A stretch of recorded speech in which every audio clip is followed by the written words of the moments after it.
ప్రపంచంలో ఎక్కడున్నా మీ గోత్రనామాలతో వేదమందిర్ నిర్వహించే ఆన్లైన్ పూజలు హోమాల ద్వారా దైవ అనుగ్రహాన్ని పొందండి. ఇది ప్రాసెస్ చెప్తున్నా అంటే అండి, ఆఖరికి చివరి ఘట్టం వచ్చేసింది. ఇంకో సంవత్సరం 2 సంవత్సరాలు పోతాం అనగా అప్పుడు రియలైజ్ అయ్యే పుస్తకాలు చదువుకోవటం కన్నా అసలు ఈ రూట్లోకి రావటమే అదృష్టం అండి. వచ్చాక ఆయన చెప్పింది అర్థం అవటం అదృష్టం. అర్థమయ్యాక దాన్ని ఆచరించడమే మనం చేయాల్సిన పని. చాలా మంది ఆచరించడమే కష్టం అంటారు. వినడం బాగుంది అని అనుకోవడం, చెయ్యాలని అనుకోవడం ఒక థాట్, ఒక ఎత్తు. ఇక్కడ చాలా సింపుల్ అండి. మన థాట్ ప్రాసెస్ మనసు ఏం చేస్తుందంటే మంచి సంగీతం ఉంటుంది, ఇలా చెప్పి సొల్లు కబుర్లు ఉంటుంది. సొల్లు కబుర్లు అంటారా? ఇంత మంచి ఇంటర్వ్యూ అయితే కాదండి. అదే బాటం లైన్ ఏంటి, బాటం లైన్ ఏంటి, అల్టిమేట్లీ కబులా అంటే నేను ఇలా ఈ భాషలో చెప్తున్నా. ఇలా కౌరులు చెప్పుకుందామంటే, మంచి మంచి విషయాలు చెప్పుకుందామంటే ఏంటది మనసు. పక్కోడు గురించి మాట్లాడుకోవాలంటే అసలు దానికి పబ్బులో డిస్కస్ చేసినట్టు ఉంటుంది. అసలు నీవెవరు అని దాన్ని అడిగితే మాత్రం అది టోటల్గా రివర్స్ అవుద్ది. ఏమీ అర్థం కాక బ్లాంక్ అయిపోయి దాన్ని ప్రశ్నించకూడదు కదా, అది ఆనందిస్తుంది మనల్ని వేరే రూట్లో పెట్టి. దాన్ని అసలు నువ్వెవరు, నీ వల్ల నా ప్రాబ్లం అన్నావంటే అది టోటల్గా రివర్స్ అయ్యి మనకున్న కొన్ని అలవాటైన అలవాట్లు ఉంటాయి. వాటి నుంచి బయటికి రావాలంటే అది అసలు ఒప్పుకోదు. ఓ సిగరెట్ అనుకోండి, ఓ మంది అనుకోండి, ఓ ప్యాకెట్ అనుకోండి, దానికి అలవాటైంది ఒకటి ఉంటుంది. దాంట్లో నుంచి బయటికి రావాలంటే అది ఇంకా ఎక్కువ స్ట్రెస్ పెట్టేస్తూ ఉంటుంది మీకు. దాన్ని అలా సినిమాకు దేనికి దానికి హ్యాపీ, మిగిలిన ప్రపంచం అంతా చూపించండి దానికి హ్యాపీ. కానీ నువ్వెవరని అడిగినప్పుడు మాత్రం మీకు నరకం చూపిస్తుంది.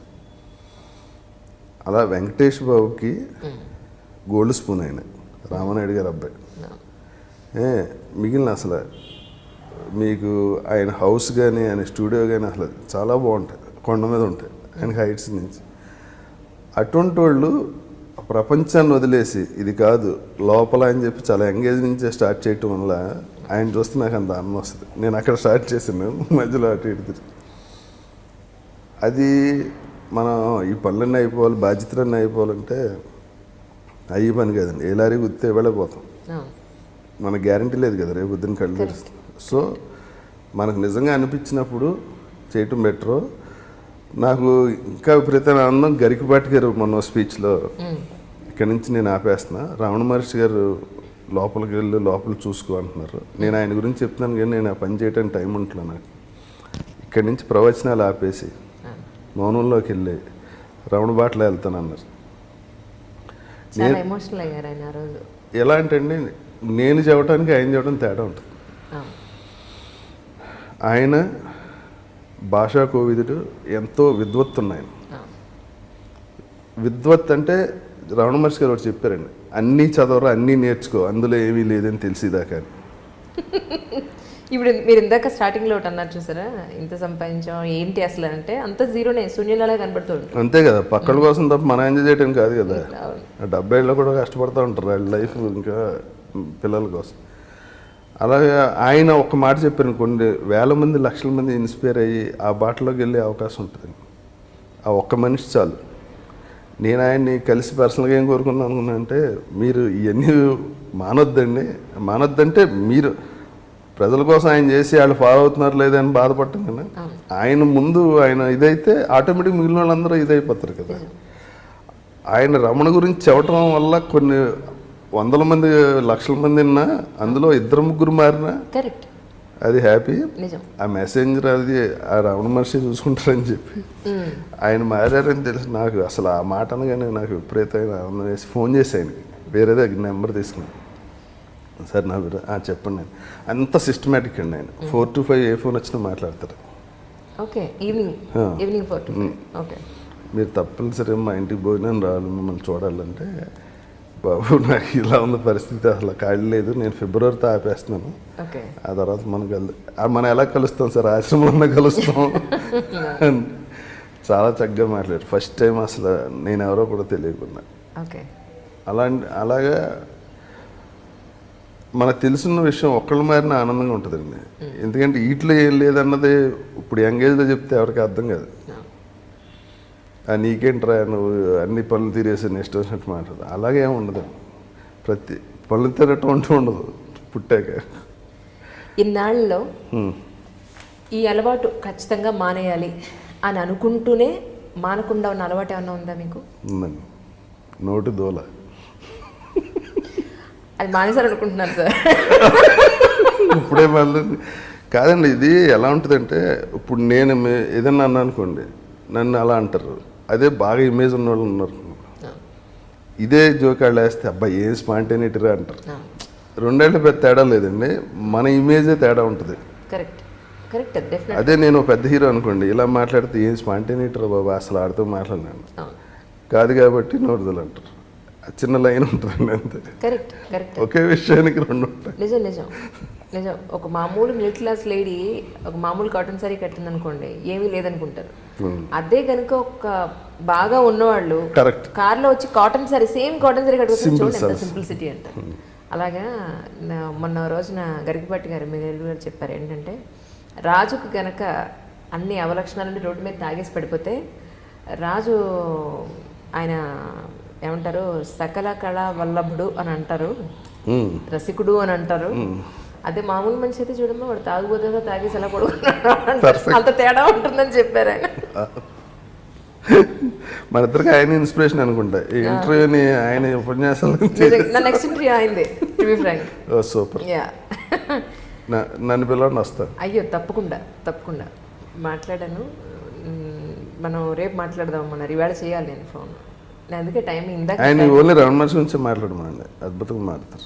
అవునా? డెఫినెట్గా అదొక పాయింట్ డెఫినెట్గా పెట్టుకుంటాను. సరే వెంకటేష్ బాబు గారు, అలా అయితే భక్తి రసంలో భక్తి కాదు ఆయన తెలుసుకుంటున్నారు, దానికి భక్తి పేరు లేదు. ఈ పేర్లన్నీ కన్ఫ్యూజ్ చేశాడు వదటం తప్ప ఆత్మ మనసు భక్తి అసలు ఏమీ లేదండి. సరే ఆయన తెలుసుకోవడంలో ముందుకెడుతున్నారు. ఒక మాటలో చెప్పారంటే, ఒక్క మాటలో మన రమణ మహర్షి గారు ఏం చెప్పారంటే, ఏదైనా అనుకోవటంలోనే ఉంది, ఊరకే ఉండు అన్నారు. ఊరకే ఉండు, చుమ్మైరప్ప అన్నాడు. నాకు ఏదైనా చెప్పండి స్వామి అంటే చుమ్మైరప్ప అంటే మౌనంలో ఉండమంటే మాట్లాడకుండా ఉంటాం కదండి, థాట్లెస్ స్టేట్లో ఉండమండి. మాట్లాడచ్చు, మనం మెలకుగా ఉన్నప్పుడు అసలు థాట్ లేకుండా ఉండలేమండి. థాట్ లేకుండా ఉంటే మీరు ఇక్కడి నుంచి లేచి వెళ్ళడం కూడా అంటే అది కన్ఫ్యూజన్ ఉంటుంది. ఈ బాడీ చేసి బాడీ చేస్తూ ఉంటుంది, అది మాత్రం కంటిన్యూస్గా సోర్స్లో ఉంటుంది. మీకు మిగిలిన స్వామీజీలు ఎంత గొప్ప స్వామీజీ అయినాకి రమణ మహర్షికి తేడా అని చెప్పమంటారండి. వాళ్ళందరూ పొడుకుని లేసాక నేను రాజారాజేంద్ర అనే స్వామీజీని అన్న దాని మీదే మాట్లాడారు. రమణ మహర్షి 16 years అప్పుడు రియలైజ్ అయ్యారు ఆయన దీని గురించి. మళ్ళీ ఆయన బాడీ వదిలేదాకా ఒక్క సెకండ్ కూడా ఇది రమణ మహర్షి మాట్లాడుతున్నాడు అన్న సోర్స్ అందులోంచి బాడీ సోర్స్లోంచి అసలు మాట్లాడాలి, స్ట్రైట్ సోర్స్లోనే ఉండేవారు. మనం ఏదైతే అనుకుంటున్నామో 24 hours 1 second కూడా అందులోంచి బయటికి రాకుండానే ఆయన జీవితం గడిపారు. 1 second. దానికి కొన్ని లక్షల ఉదాహరణలు ఉన్నాయి. ఆయన అసలు పడుకునేవారే కాదు, కళ్ళు మూసుకుని పడుకునేదే లేదు. ఎందుకంటే బాడీ లేని ఒక స్టేట్లో ఉన్నాడు. అలాగే చూస్తూ ఉన్నాడు.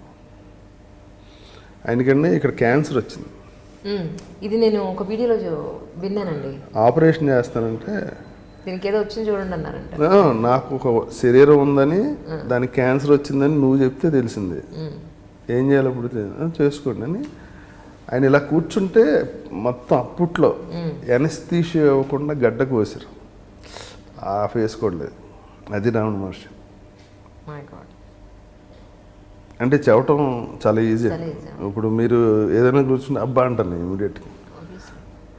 ఆయన కొండ మీదకి తప్ప నడిచి వెళ్తే కాళ్ళల్లో కొన్ని 100 ముళ్ళు ఉండి అంట, ఇలా కూర్చుంటే తీస్తూనే ఉండేవారు అంట. ఆయన మెడిటేషన్లో అలా కూర్చుని ఉంటే పురుగులు కాళ్ళు చేతులు తినేసినవి ఉన్నాయి. వేరే ఎవరో చూసి బయట తీసుకొచ్చి కూర్చోబెట్టి అన్నం పెట్టి అలా చేసి మహానుభావుడు. బాడీ లెస్ థాట్ అంటే అది మై గాడ్. చాలా సింపుల్గా చెప్తారు. నేను ఇంకో చోట కూడా చెప్పేది, నేను 68లో పుట్టాను. 67లో 1 atom కూడా లేదు ఎగ్జిస్టెన్స్ దీంట్లో. 67లో మిగిలిన వాళ్ళు అందరూ ఉన్నారు, మన ఫాదర్ 4 fathers ఉన్నారు. నేను 2000 ఇంకో 10 ఏళ్ళలో 20 ఏళ్ళలో పోయాను అనుకోండి. పోయిన 1 day తర్వాత 1 atom కూడా ఉండదు, కాల్చేస్తారు, బూడిద చేసేస్తారు. మరి ఈ 68 నుంచి ఆ మధ్యకాలంలో మనకు జరిగింది ఏంటి అసలు?